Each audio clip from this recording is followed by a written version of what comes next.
Hey, this is Nikki, and this is our student experience. This week we're talking about Jesus flipping tables.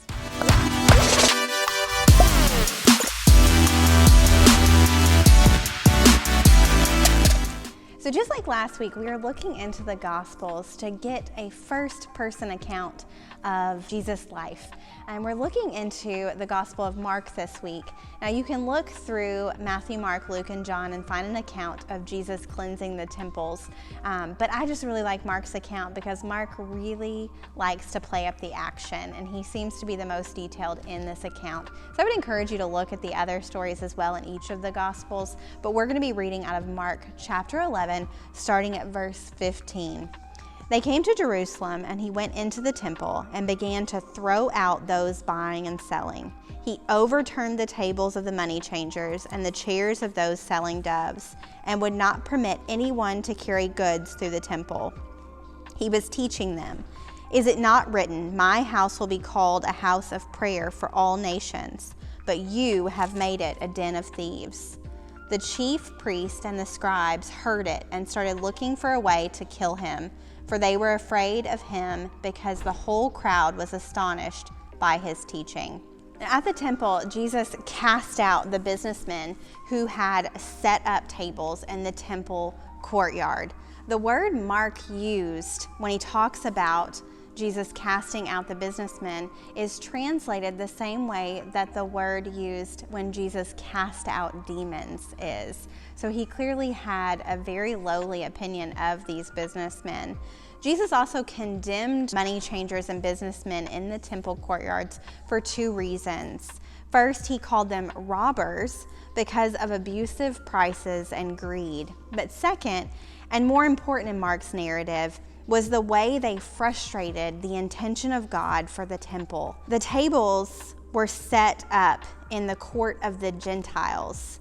And Jesus quoted from Isaiah chapter 56, verse 5 and 6. There God spoke of his intention for the temple to be a place of worship, not only for Israel, but for foreigners as well. And by taking over the court of the Gentiles, the businessmen had made it impossible for Gentiles to have a place of quiet and solitude for prayer in the temple complex. This is a really tough scripture to engage with because we see Jesus showing anger and frustration, which is not something we often equate with Jesus. So I want you to challenge yourself. We're going to give you some scripture engagement questions and start to process this and the verses around it with those questions.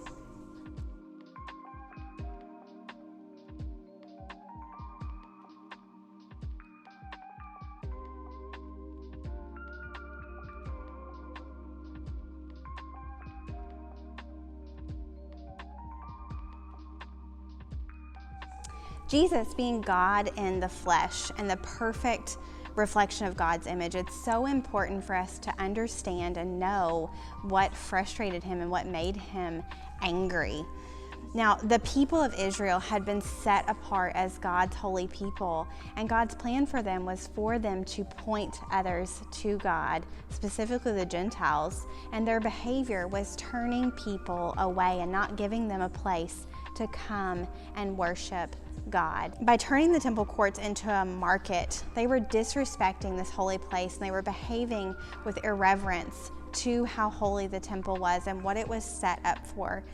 By accepting the gift of salvation, we are set apart as well, and we are called to point people to God with our words and actions.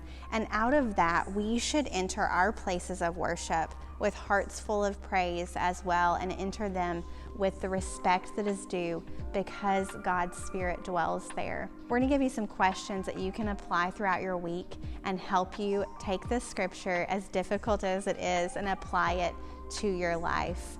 Thank you so much for joining us, and as always, keep seeking and keep searching.